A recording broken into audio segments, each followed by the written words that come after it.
ایشون نه معتاده نه مشکلی داره، خیلی هم آدم خوب و سالمی. پس برای چی میخواد طلاق بگیره؟ برای اینکه ایشون نمیخواد با من بیاد.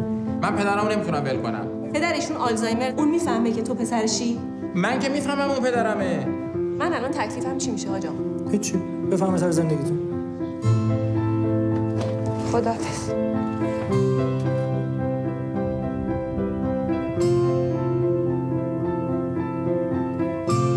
برای نگهداری پدرم مهم مزاحمتون بشیم که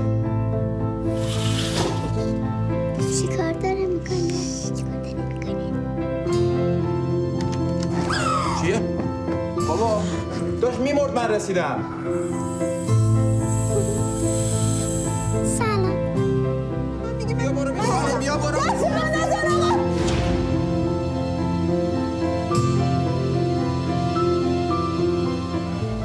آدم یه زن حامله رو اینطوری از خونش میندازه. من نمیدونستم حامله.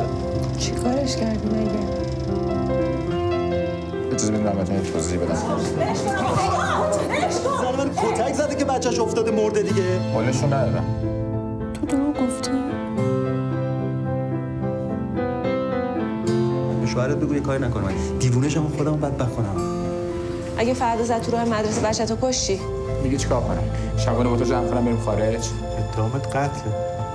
مگه تو نگفتی جدی نیست؟ جدی شد.